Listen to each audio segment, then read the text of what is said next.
এই মুহূর্তে যে খবরের দিকে নজর রাখবো, সিবিআই আজকেই আরজি করে ঘটনায় চার্জশিট পেশ করেছে। 58 দিনের মাথায় আদালতে চার্জশিট পেশ করেছে কেন্দ্রীয় তদন্তকারী সংস্থা সিবিআই এবং 213 পাতার এই চার্জশিটে যেটা জানা যাচ্ছে যে 51 জনের সাক্ষ্য গ্রহণ করা হয়েছে এমনও উল্লেখ করেছে এবং ইতিমধ্যে আদালত সেই চার্জশিট গ্রহণ করেছে বলে জানা গিয়েছে। দেবাশিস সেনগুপ্ত রয়েছেন আমার সঙ্গে টেলিফোনে। দেবাশিস, আর কি জানা যাচ্ছে বিষয়ে? দেখো, শিয়ালদা আদালতে এসিজেএম এর ঘরে ইতিমধ্যেই কিন্তু চার্জশিট, প্রায় 45 পাতার এই চার্জশিট এবং বিভিন্ন নথি সহ চার্জশিট জমা দিয়েছে সিবিআই। এবং আদালত সূত্রে খবর পাওয়া যাচ্ছে যে সেখানে এই মূল চার্জশিটে প্রায় 45 পাতার এই চার্জশিটে 51 জনের সাক্ষী আছে এমনটি কিন্তু সূত্র মারফত খবর। এবং সেক্ষেত্রে এই এখনো কিন্তু সেই প্রক্রিয়া চলছে, ইতিমধ্যে সেই প্রক্রিয়া কিন্তু এখন চলছে। এবং যেটা চাই সিবিআই পক্ষ থেকে যেটা বলা হচ্ছে যে আগামীকালই কিন্তু এই যারা আসামি তাদেরকে সেখানে পেশ করে সেই চার্জশিটের কপি যাতে তাদেরকে দিতে পারে তার প্রক্রিয়ার জন্য কিন্তু তারা আবেদন করেছেন।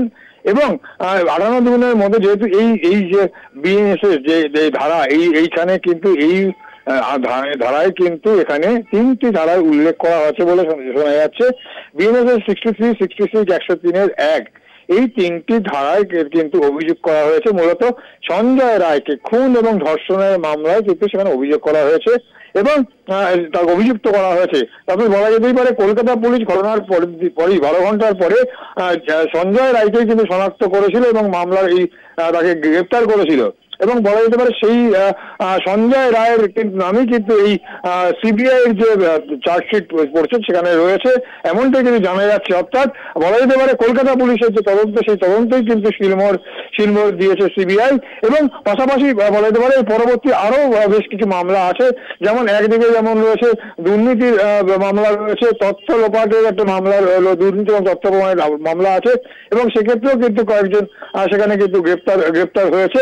সেই মামলায় পরবর্তী চার্জশিট হয়তো পেশ করতে পারে, কিন্তু প্রাথমিক যে চার্জশিট পেশ করা আছে সেই প্রদেশ চার্জশিটে 51 সাক্ষী সহ সঞ্জয় রায়ের নামটাই কিন্তু রয়েছে বলে এমনটাই কিন্তু আদালত সূত্রে পাওয়া যাচ্ছে।